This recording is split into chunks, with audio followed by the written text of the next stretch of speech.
né? Conexão Elas Podem Mais está recebendo hoje aqui a promotora de justiça Mariana Batizocco. A gente vai conversar e você vai saber o que é essa profissão, o que faz, né, uma promotora, e a gente vai saber um pouquinho dela também, como ela veio para Pontes e Lacerda. Doutora, seja muito bem-vinda. Muito obrigada, Rosângela, é um prazer muito grande estar aqui.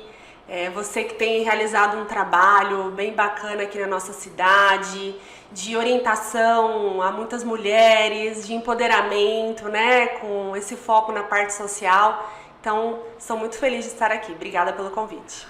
Mariana, conta um pouco pra gente. Eu vou falar, Mariana, assim, né, porque é um Sim, bate-papo claro. legal aqui, a gente vai chegar nisso. Como foi a vinda da Mariana para Pontes e Lacerda? Bom, eu sou de Ribeirão Preto, interior de São Paulo. Morei a minha vida toda lá, praticamente. E desde que eu me formei, eu comecei a prestar concursos públicos, prestei em outros estados, mas fui aprovada aqui no Ministério Público do Estado de Mato Grosso, no ano de 2015. E fui chamada, né, no ano de 2015, em agosto.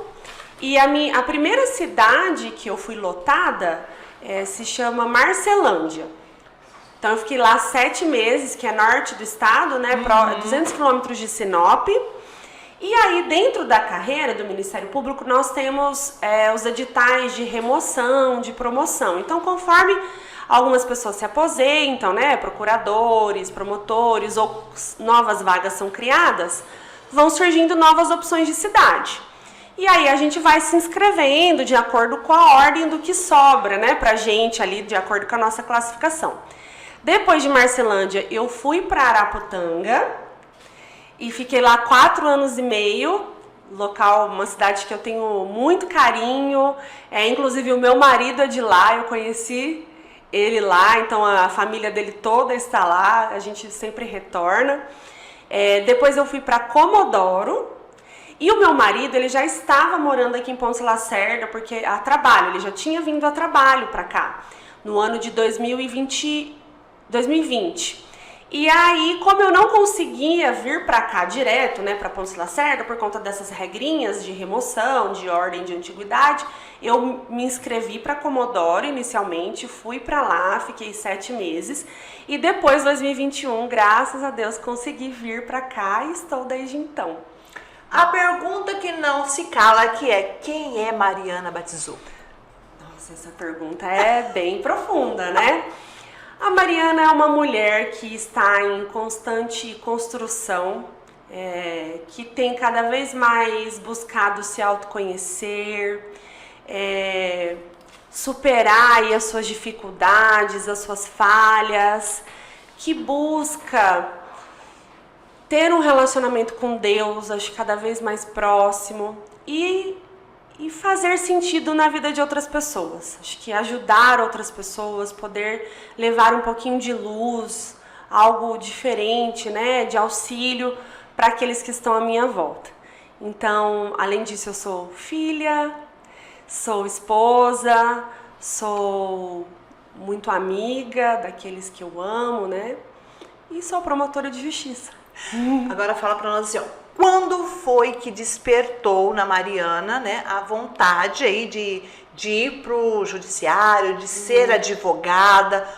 Como foi a sua infância? Conta um pouco para nós assim essa trajetória. Sim, desde novinha eu gostei muito de ler, sempre. Eu lembro até hoje, eu acho que eu tinha uns 8 anos, o meu pai pegou uma coleção do Monteiro Lobato, aqueles livros que nem figura tinha, e ele tinha guardado lá, ele me apresentou, e eu comecei a ler os livros e já fiquei apaixonada. Você vem de uma família já de tradição, do jurídico?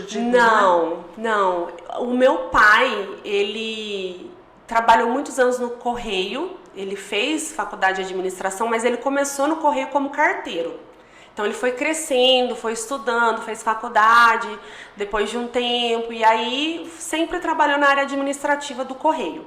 A minha mãe, ela não chegou a fazer faculdade, ela fez ensino médio e ela foi para a parte de estética corporal.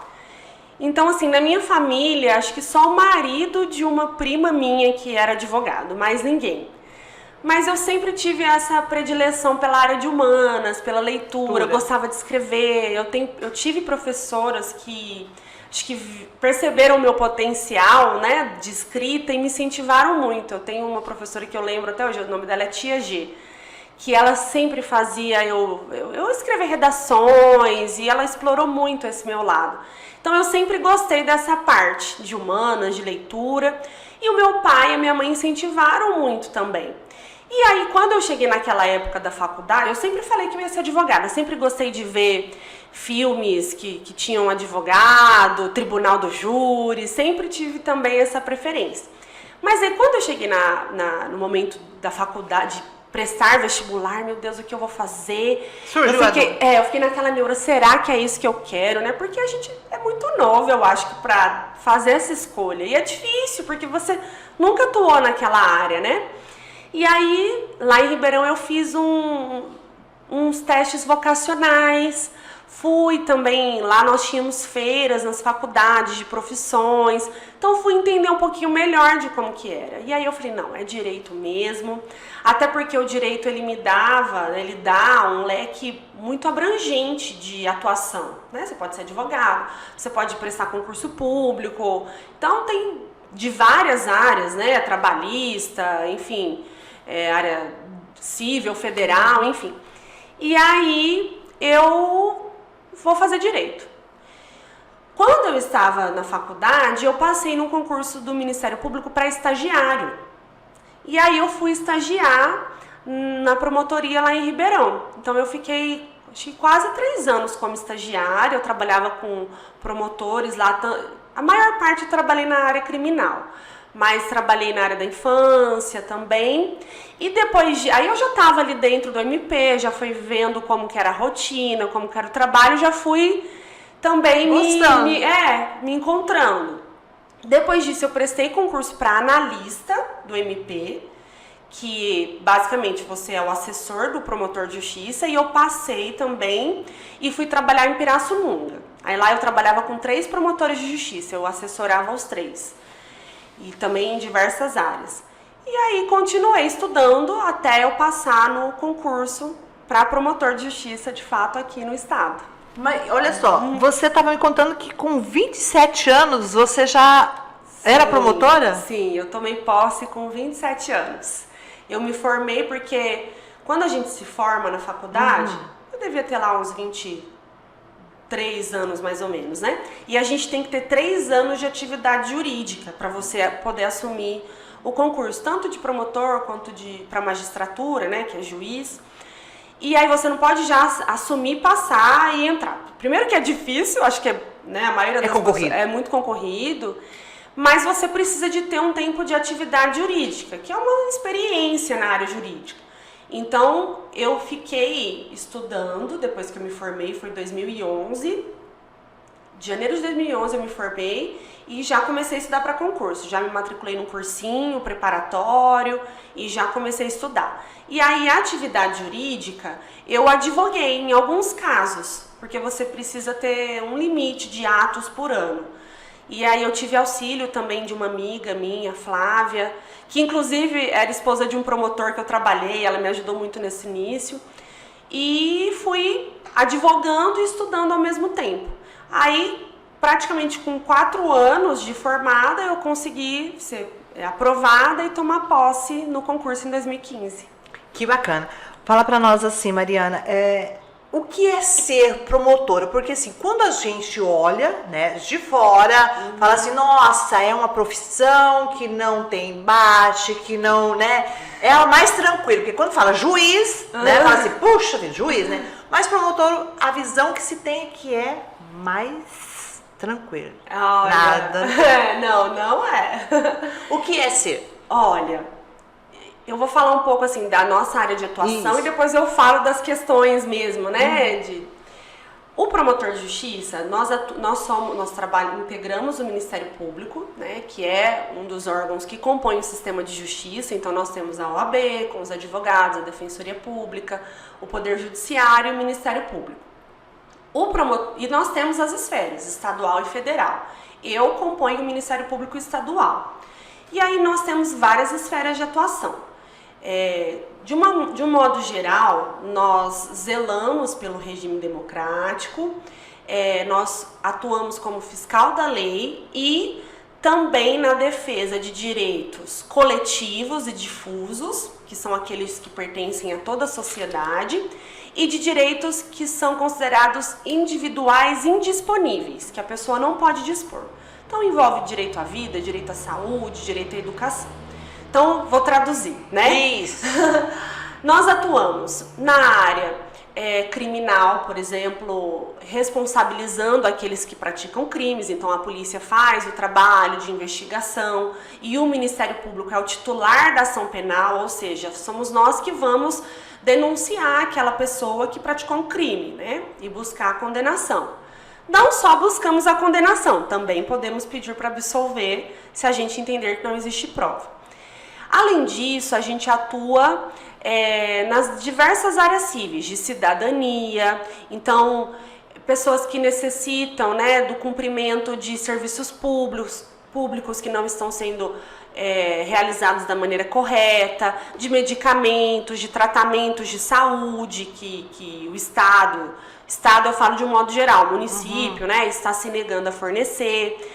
Nós atuamos também na área ambiental, responsabilizando aqueles que degradam o meio ambiente, buscando medidas que vão recompor esse meio ambiente. Atuamos na área da infância e juventude, então toda criança e adolescente que está em alguma situação de risco, nós precisamos atuar para protegê-la e tirá-la daquela situação.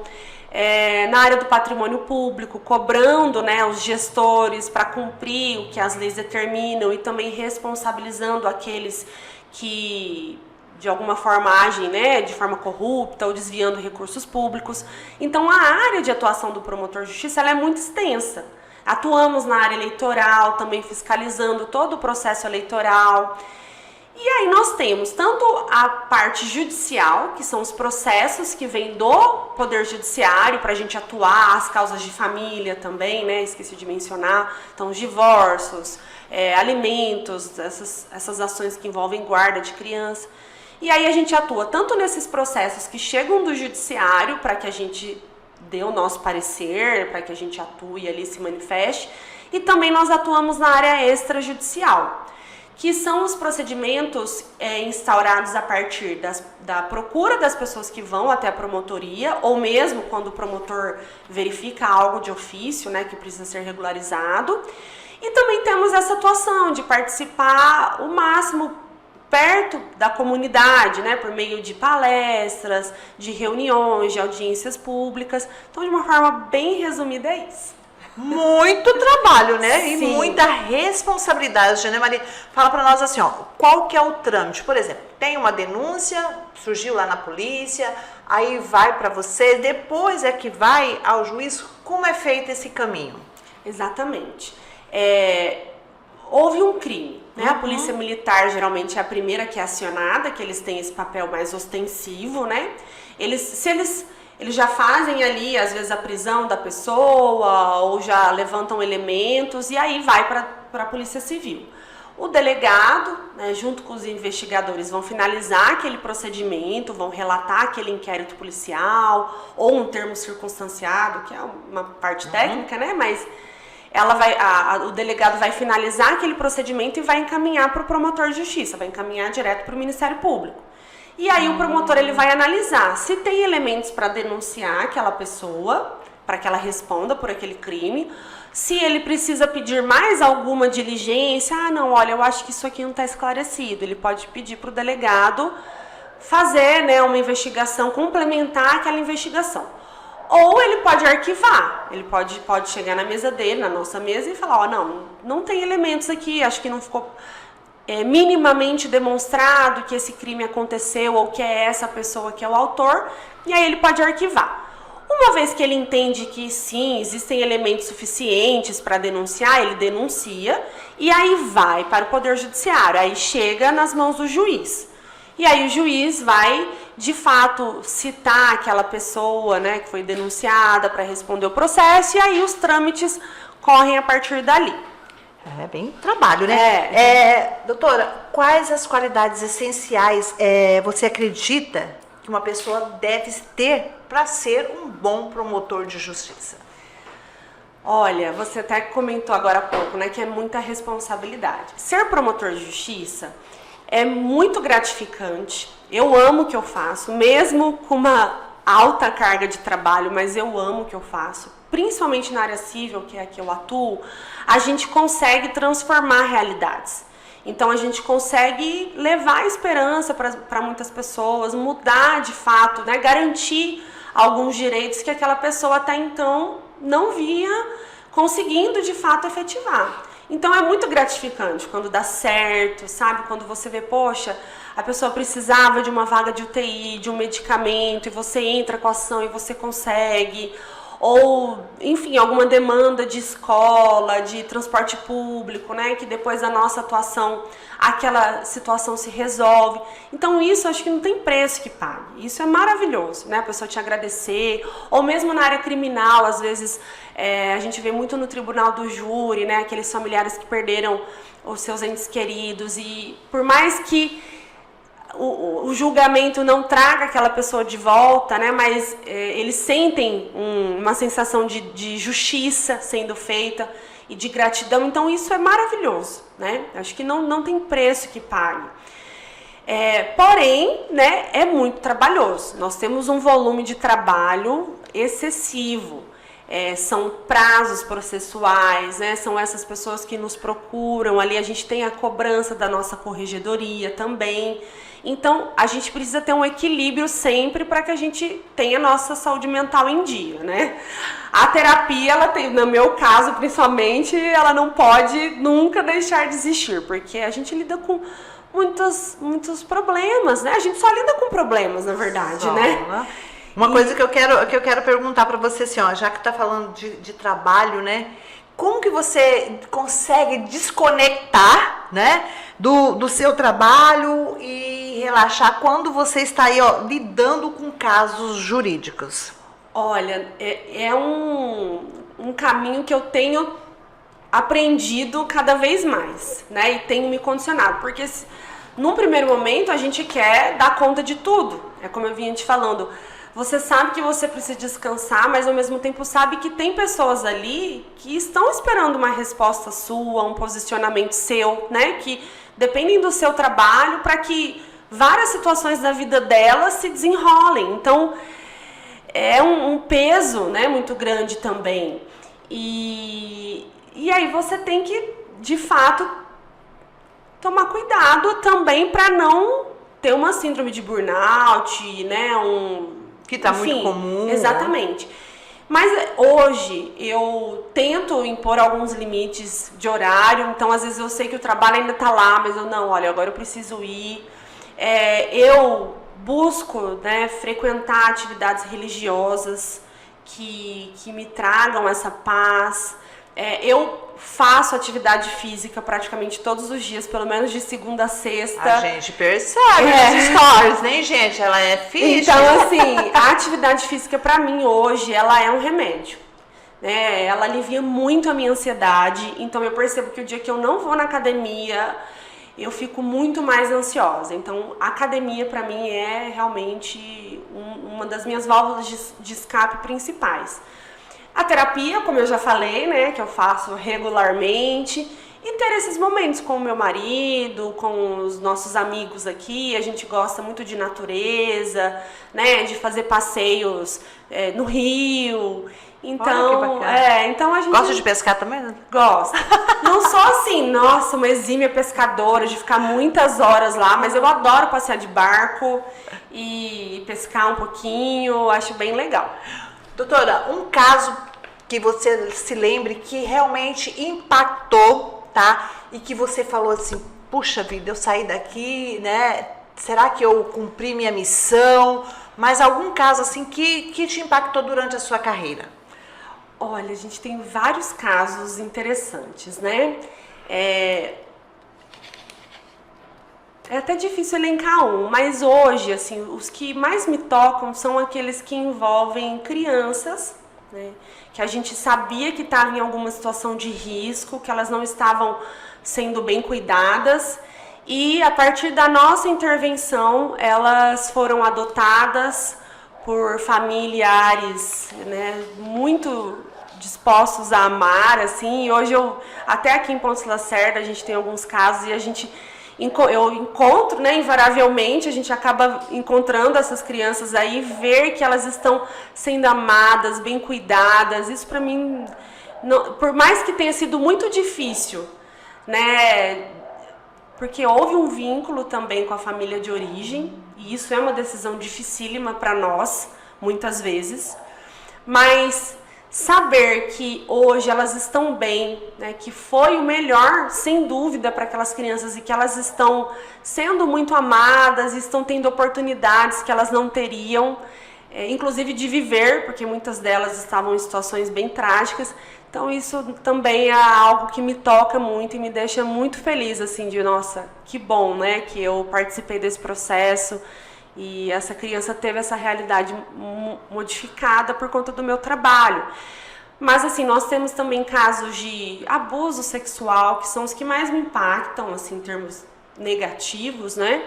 E também saber que depois da nossa atuação, aquela criança saiu daquela situação de risco, aquele responsável foi preso, então isso também me traz uma satisfação. Nós estávamos conversando aqui, doutora, com relação à mudança que houve no judiciário. Antes, né, existia uma parede, olha, você lá, eu aqui. E hoje, principalmente aqui em Pontes Lacerda, a gente percebe a atuação de vocês, da promotoria, tanto quanto do judiciário também, os juízes, eles estão ligados, né, à sociedade. Como lidar com essa exposição? É legal, é ir lá, conhecer a realidade, facilita o trabalho de vocês? Como é esse envolvimento? Bom, você até tinha me perguntado das qualidades, eu me lembrei, né? Eu penso assim que para ser promotor, ou mesmo juiz, você precisa ter esse compromisso com as suas funções, né? Com a sociedade, ter um olhar humano para as causas que chegam até nós. E cada vez mais penso que a gente tem que ter esse perfil de se aproximar da sociedade, que é algo que eu também comungo desse seu entendimento, que aqui em Pontes Lacerda está bem coeso, né? Tanto o judiciário atualmente, quanto as polícias, quanto o Ministério Público, bem participativo dos eventos sociais, das causas sociais. De fato, é um prazer muito grande estar ali, levar informação, desmistificar um pouco a figura do promotor, porque muita gente, às vezes, tem até medo de conversar conosco, né? Às vezes eu chamo alguém para conversar, a pessoa vai lá nos procurar e a gente percebe que tem aquele receio, né? A pessoa fica com medo até de conversar.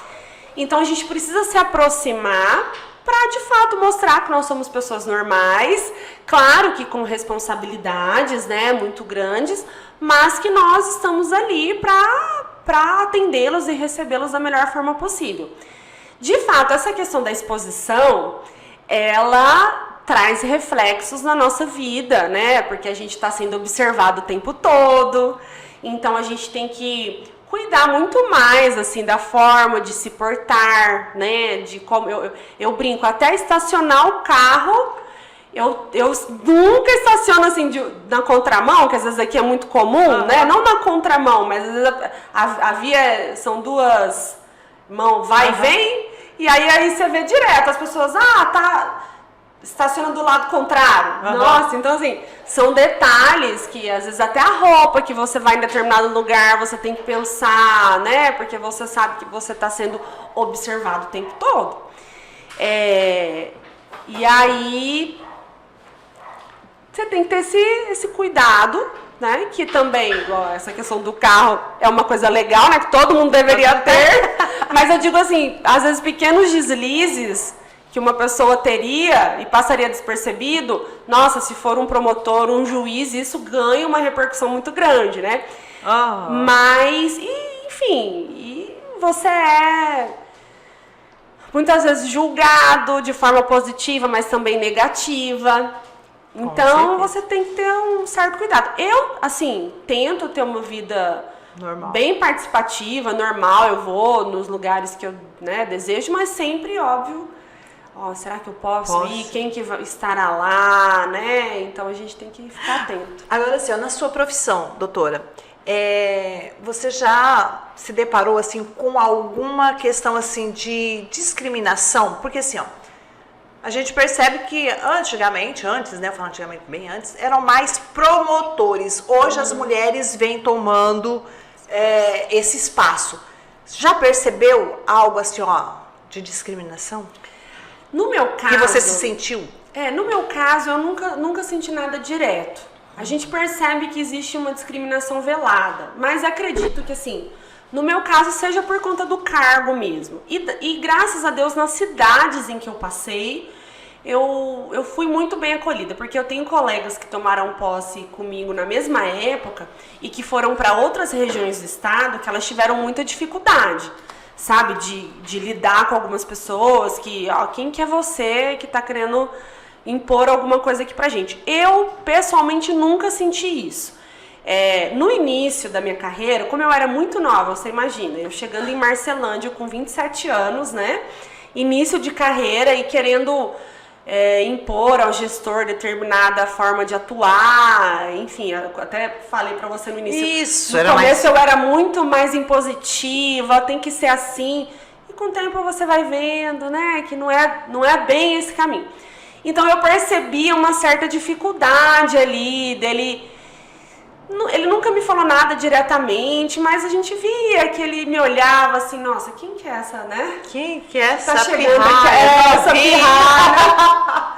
Mas graças a Deus, assim, eu nunca tive nada. Só que a gente sabe que não é a realidade da grande maioria das mulheres, né? Infelizmente, a gente ainda percebe no dia a dia isso acontecendo, às vezes até em cursos, em que tem uma mesa praticamente completa de homens, ou tem às vezes uma mulher, mas ela é constantemente interrompida na sua fala, né? Então a gente vê que isso acontece demais.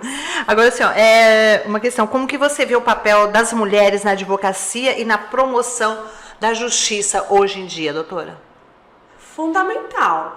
Nós mulheres, de um modo geral, não só, né, na advocacia, acho que a gente precisa se empoderar mais, se apoiar mais, que era algo que a gente também estava conversando um pouquinho aqui, né? Eu falo muito da sororidade, né, dessa irmandade que a gente precisa ter. E nós precisamos levar conhecimento, principalmente aquelas que têm esse conhecimento legal, né, e levar essa orientação, porque ainda há muitas mulheres que desconhecem quais são os seus direitos, quais são as formas de proteção que a lei lhes garante.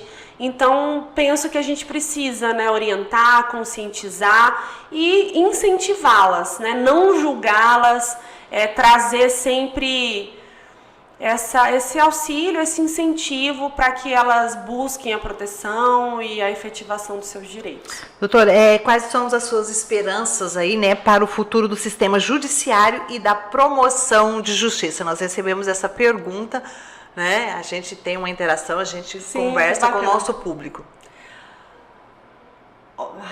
Também uma pergunta capciosa.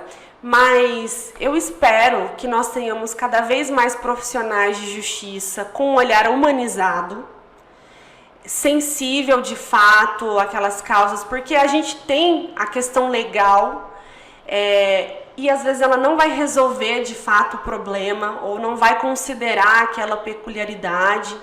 Então penso que a gente precisa de profissionais de fato comprometidos, né, com esse olhar humano. E também de profissionais que deixem muitas vezes esses interesses escusos, né, que infelizmente a gente sabe que existe. Aqui eu faço até uma crítica. A gente tem visto aí decisões dos tribunais superiores que a gente fica perdido, né, qual é o entendimento a ser seguido, porque uma Câmara do tribunal um dia dá uma determinada decisão, no dia seguinte é uma completamente diferente. Eu acho que isso traz às vezes insegurança jurídica. Tivemos essa questão política, acho que muito forte, nos últimos anos, interferindo, na minha visão, tá? Não tenho como comprovar nada, mas a minha visão, acredito que houve uma certa interferência em algumas situações nessa questão política.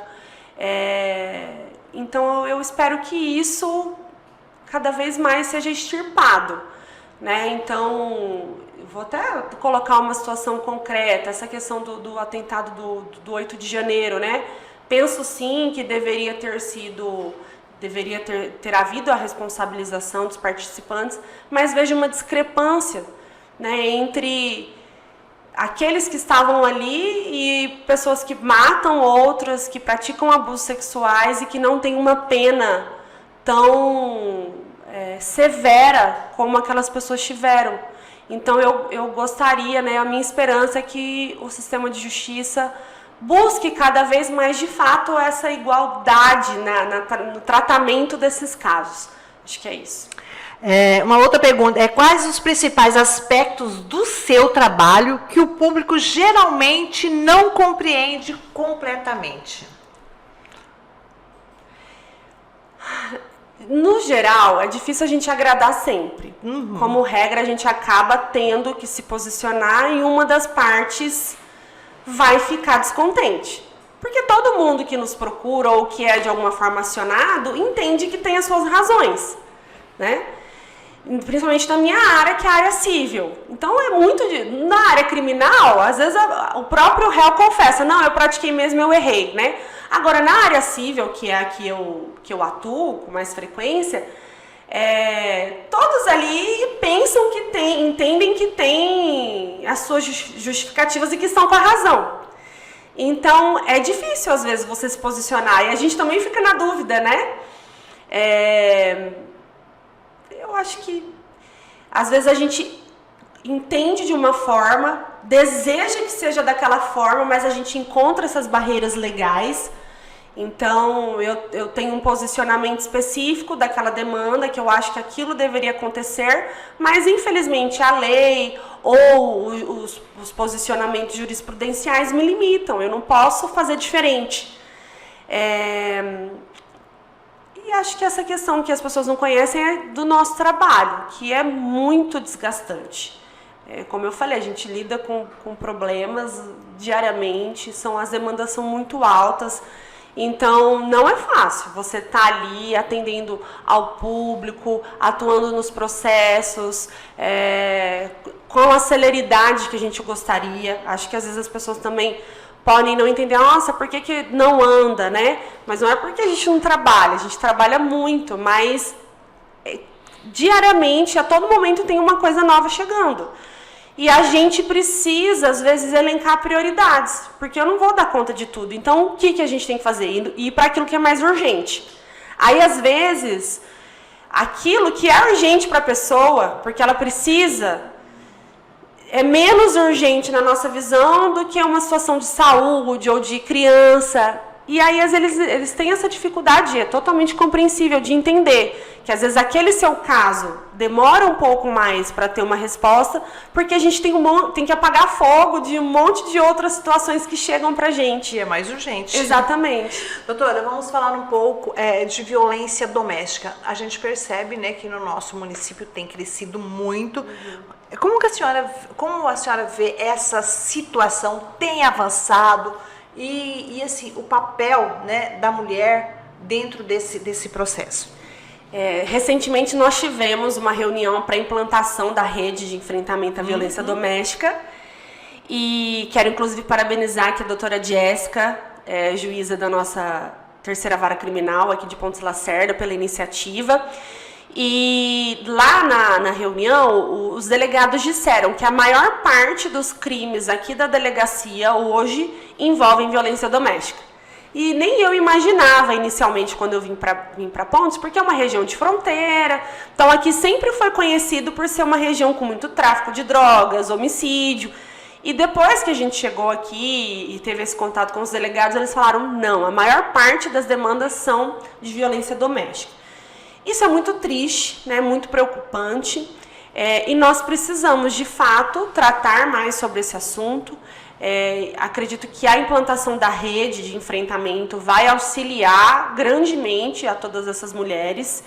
E é naquela mesma linha que eu falei, acho que levando essa informação, trazendo orientação, mostrando para elas da existência das medidas protetivas de urgência, que elas podem solicitar diretamente na delegacia ou procurar o Ministério Público também, para garantir essa proteção e responsabilização, né, daqueles que praticam.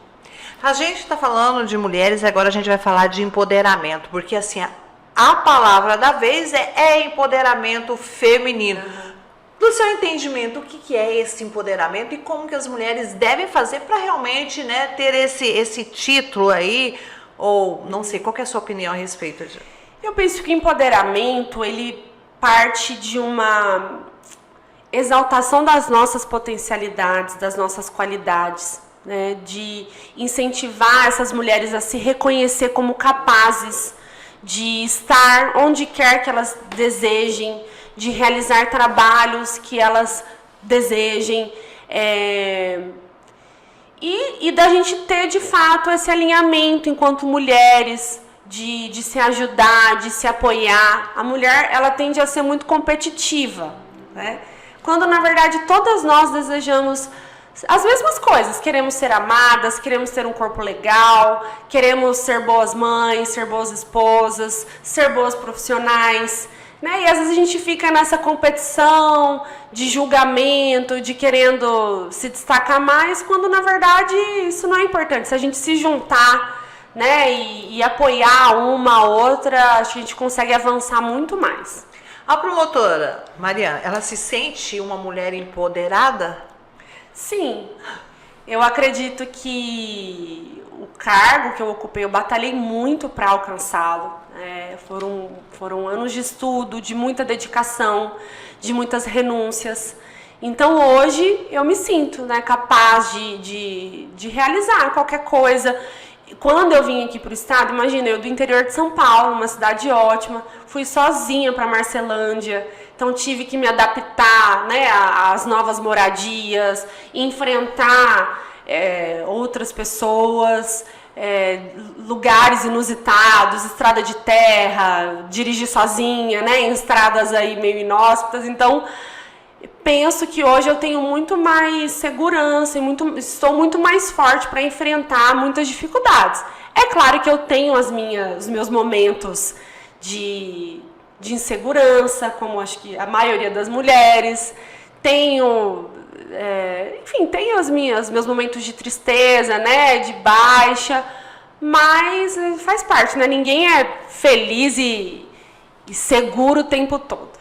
Quem é a Mariana depois do expediente? O que ela gosta de fazer? Como é que é a vida da Mariana? Gosta de cuidar de casa? Gosta de cozinhar? Conta um pouco pra nós. O pessoal quer saber, né? Porque não é só trabalhar também, né, Mar? Hoje em dia, como eu falei, eu amo exercício físico, então eu gosto muito, mas geralmente eu vou de manhã, né? Eu vou bem cedinho na academia para depois ficar livre durante o dia. Porque eu não tenho muita hora para sair do trabalho, né? Então tem dia que eu consigo sair um pouco mais cedo, às vezes eu saio depois das 7, 8. Quando eu chego em casa, na verdade eu não faço muitos serviços domésticos. Eu tenho uma colaboradora que trabalha comigo, que já está comigo, graças a Deus, desde que eu cheguei aqui, uma querida, toma conta lá da nossa casa. E eu aproveito para ficar com meu esposo, para frequentar as reuniões que eu participo. Esposo é da área também? Não, ele é veterinário. Tem nada a ver. Eu acho ótimo, porque aí a gente tem outros tipos de conversa, né? Eu percebo assim, às vezes quando os dois são da área jurídica, fica às vezes falando muito do trabalho. Eu falo porque eu tenho amigas, né, que os maridos também são da área jurídica. Mas vocês conversam muito de trabalho? Porque geralmente, ou não, porque o que reclamam, né, os maridos, e às vezes, que leva trabalho para casa, né? Não, eu sempre converso com ele. Todos os dias a gente se pergunta, e aí, como foi seu dia? Né? Eu conto, ele conta. Se tem alguma demanda que tá me incomodando, eu falo para ele. Eu não dou detalhes de casos, né, mas eu tenho algum prazo lá que eu tenho que finalizar, ou eu tenho uma palestra para organizar, uma audiência que eu sei que vai ser tensa, às vezes eu comento alguma coisa, mas no geral a gente fala de outros assuntos, assim. E a gente tem 2 cachorrinhas, 2 border collies, então a gente passeia, brinca com elas, E durante a semana eu tenho essas minhas reuniões de estudo, de religião que eu frequento praticamente. Isso, você 3 vezes na frequenta semana. o centro espírita, Sim, né? sim. Eu frequento muito o Centro Espírita Nosso Lar. E aí praticamente eu vou segunda e quarta, que tem os estudos, e na quinta nós temos as palestras públicas. Então, 3 dias da semana praticamente eu já estão comprometidos com esse compromisso. Final de semana. Fim de semana a gente sempre sai. Gosta de música, a gente percebe, Sim. Gosta de dançar. Gosto. Que Gosto bacana. Bastante. Praticamente eu só tenho a terça-feira à noite livre na minha agenda, assim. Aí é o dia que eu tento ler alguma coisa, ou só descansar, ficar tranquila, organizar alguma coisa ali na casa. E os finais de semana. O que seus pais deixam de legado para você, Maria? Olha, os meus pais são tudo pra mim, assim, eu sou muito grata a eles, muito mesmo. Eu acho que eu só sou a pessoa que sou por conta da educação que eu tive deles. Os meus pais até se separaram quando eu era adolescente, mas eles foram pais muito presentes na minha vida. E mesmo com as dificuldades deles, eles sempre me orientaram, me incentivaram, me deram uma educação calcada em valores. Valores éticos, morais, religiosos também. Então, até hoje, né, eles estão vivos, graças a Deus. E eu sou muito grata a eles. Na época do concurso também me apoiaram financeiramente, psicologicamente. Se eu não tivesse tido esse apoio, certamente eu não estaria aqui.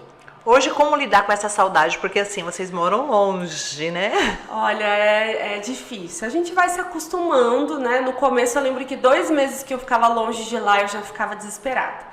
Hoje, agora eu também já estou construindo a minha família, então é mais fácil, mas a saudade ainda é muito grande. Eu vou para Ribeirão sempre que possível, inclusive estava lá semana passada. E aí faço aquela via sacra, né? Encontro o meu pai, a minha mãe, os meus avós, meu irmão, minha sobrinha, meus tios, minhas amigas. E então. E volta renovada. Renovada, sim. Mariana, agora fala um pouco pra nós assim, ó. Quando a Mariana chora? Porque assim, a gente percebe, todo advogado, todo juiz, todo promotor tem que ser sempre aquela figura, né? No salto sempre. O que te deixa triste? O que te emociona? Eu sou bem sensível. Eu me emociono muito fácil. Inclusive, até só de falar dos meus pais aqui já tava querendo chorar. Eu fico muito triste quando eu não consigo, de fato, fazer aquilo que eu gostaria para ajudar aquela pessoa, seja no trabalho ou fora, né, que eu me sinto limitada e eu não consigo alcançar aquilo que de fato vai ajudar. Isso me deixa bem triste. Mas, assim, eu fico chateada, de fato, quando, de algum modo, eu não consigo fazer aquilo que eu me propus, quando a gente vê o sofrimento alheio, né? Lá no evento de segunda do autismo, aquela música, né? Aquele poema que a Evanice leu no final, aquelas mães ali emocionadas, aquilo me toca profundamente. Eu também sou uma pessoa, lembrei, isso eu tenho trabalhado inclusive na terapia, eu às vezes me culpo por algumas coisas que, sei lá, se eu souber que eu deixei alguém chateado, nossa, isso me deixa muito incomodada, sabe? E às vezes não é uma coisa minha, né? É uma situação que depende do comportamento da outra pessoa. E aí, só que eu fico muito triste de saber que de alguma forma eu chateei alguém. E às vezes é necessário chatear, né? Com certeza. Então, isso me deixa assim... Acho que... E tem as minhas questões aí de insegurança, que eu acho que todas as mulheres têm. Mariana, futuro e filhos, né? Você ainda não tem. O que você espera desse futuro aí? O meu futuro, ele tá... Hoje, né, o que a gente tem de metas, nós estamos construindo uma casa aqui em Pontes, então Maravilha. Estou ansiosa para que ela finalize, né, e a gente consiga morar nela. Em relação a filhos, Estou aguardando a vontade de Deus, né? Se é da vontade dele, estaremos muito abertos e cheios de amor para dar, para receber.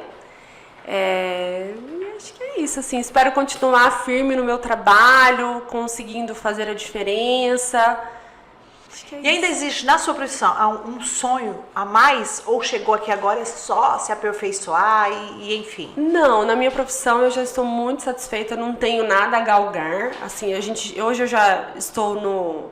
Hoje a nossa carreira já é chamada entrância única, mas não teria outra posição para eu assumir a não ser a de procuradora de justiça. Mas eu não acho muito difícil eu alcançar também, porque tem muita gente na minha frente, na lista de antiguidade, mas eu também não tenho esse desejo. Eu gosto de morar no interior, porque o procurador de justiça ele mora em Cuiabá necessariamente, né? Então eu não penso em sair daqui, muito menos morar em Cuiabá, pelo menos hoje. Então eu tô bem realizada. Eu acho que hoje realmente é cada vez mais me aperfeiçoar. Eu gostaria muito que viesse mais um promotor para a área civil, porque penso que a demanda é muito grande. Então, eu gostaria de mais um colega para a gente dividir. São em quantos? Nós somos em 3 promotores, mas 2 atuam apenas na área criminal. E eu fico sozinha com todo o civil. E aí a gente atende a cidade de Ponce Lacerda, Vale de São Domingos e Conquista do Oeste. Né? Então, assim, a demanda é muito grande. São 3 prefeituras, 3 câmaras de vereadores, 3 conselhos tutelares, né? Escolas incontáveis. Então, eu gostaria muito que viesse mais um colega para a área civil para a gente dividir um pouco aí das atribuições e conseguir servir melhor a sociedade. Que legado você espera deixar, Mariane? Eu espero deixar esse legado desse olhar humanizado que eu tanto falo, né? De contato com as pessoas, para que elas me enxerguem como alguém que represente os interesses dela e que sempre busca fazer o melhor e que está sempre aberta para recebê-los, ouvi-los e fazer aquilo que estiver dentro do meu alcance, sabendo sempre que o meu objetivo sempre é o de acertar, mesmo que eu erre, mas sempre ao de acertar e de pensar no bem de toda a sociedade. O que você diria para as pessoas que queiram trilhar aí, né, o caminho da profissão de promotora? Não desistam. Essa fase de estudo para concurso público, ela é muito delicada, são muitas incertezas que nós temos, porque você tem que se preparar, mas uma coisa é ali a prova, né? Você não sabe em qual você será aprovado. São muitas frustrações, eu perdi as contas de quantas reprovações eu tive até ser aprovada, mas eu tinha um amigo que ele sempre falava, você só precisa de uma aprovação, não importa quantas você reprovou. Né? Então, não desistam, façam feijão com arroz. Eu nunca fui, assim, uma pessoa que captava as coisas fáceis, que você fala, nossa, esse é gênio. Não, eu era disciplinada. Eu tinha o meu horário de estudo, aquele era o meu compromisso, nada. Era muito difícil alguma coisa me tirar da minha rotina de estudo. Então, eu penso que a disciplina é essencial. A repetição do conteúdo, eu penso também que é importantíssima.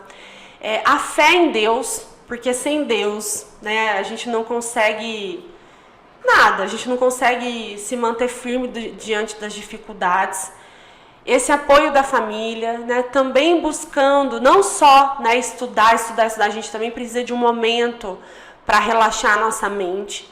E continuem, só não passa mesmo quem desiste. Então, qualquer um, né, tem possibilidade de alcançar esse sonho, basta se dedicar. Agora, enquanto mulher, que recado você deixaria aí para as mulheres? Porque assim, ó, a gente entende, né? Nós conversávamos aqui agorinha, que a mulher é muito competitiva e a gente tem buscado também muitos espaços, inclusive esse ano, né, tem política aí e as mulheres, com certeza vão se destacar. Como é que você vê essa busca e o que você diria aí para essas mulheres que, entre aspas, né, o pessoal fala, não apoia mulheres? Eu penso que a gente tem que se olhar com mais amorosidade umas para as outras e que a gente precisa sim se apoiar e se incentivar. As mulheres precisam ocupar outros espaços, inclusive a política, porque nós só conseguiremos levantar algumas bandeiras e conseguir concretizar algumas leis, né, e editar novas leis com representantes ali no poder público. Então, como regra, as mulheres não querem ocupar esse espaço, e a gente entende, até porque a mulher ela tem uma tripla, quádrupla jornada, né? Mas a gente precisa sim de um olhar feminino, né? Em todas as áreas. Dizem que nós fazemos tudo com mais delicadeza, com mais observação, né? Em várias áreas, tudo que tem um toque feminino, eu penso que fica mais bonito. E na política especificamente que você mencionou, eu vejo que é importante alguém ali, uma representante para lutar pelos nossos direitos, para fazer valer de fato essa proteção e esse empoderamento da mulher. Deus para você? Deus é tudo, né? Tudo. Ele já estou querendo emocionar de novo. Ele é a direção, é a base para que a gente dê conta dessas situações da vida, das dificuldades, para que a gente cresça. E Ele sabe tudo que é melhor pra gente. Por mais que seja difícil, às vezes, a gente entender naquele momento, eu penso que a gente tem que ter resignação e confiar. Confiar sempre que Ele vai fazer o melhor e está nos livrando diariamente de tudo que é ruim pra gente, mas que a gente também precisa buscar esse contato com Ele, essa aproximação, para que a gente consiga, no nosso comportamento, expressar as virtudes dele, de Jesus, e auxiliar o nosso próximo. Família? Família também é meu porto seguro, o meu esposo, os meus pais, meu irmão, minha sobrinha, são a minha base. Se você tivesse que desistir, você desistiria do quê? Nossa... Mas em que sentido? Todos. Acho que eu desistiria de, às vezes, querer ser olhada sem julgamentos. Acho que não me importar menos, né, com às vezes algumas críticas, que como regra vem de pessoas que não têm, né, autoridade nenhuma para falar, mas que às vezes me incomodam. Acho que é isso. Pessoas que não sabem qual é a realidade e medem a gente com a régua delas, com o olhar delas que é permeado aí por negatividade. Acho que eu desistiria disso. Não sei se poderia ser, mas foi o que veio na minha mente. Se a Mariana encontrasse com a Mariana frente a frente, o que você diria para ela? Parabéns, você cresceu muito, está muito forte, está muito mais consciente, e continue assim. Esse é o caminho, está no caminho certo. Mariana, elas podem mais o quê? Elas podem mais tudo o que desejarem. Ocuparem os espaços que elas desejarem, serem o que elas desejam. Só basta, de fato, querer e ter essa força de vontade. Gratidão por você Obrigada. estar aqui com a gente. Foi Com ótimo. certeza servirá de inspiração para muitas mulheres. Gratidão, gratidão. Obrigada, eu que agradeço mais uma vez o convite. Até comentei também, geralmente nós somos convidados para eventos, para situações que a gente sempre tem que se preparar juridicamente, o que eu vou falar, né? Escrever, tenho que ler algumas coisas, e aqui, quando você me fez o convite, eu fiquei muito mais leve, porque vou falar sobre mim, né? Não sabia das perguntas, mas foi muito bacana participar. Obrigada.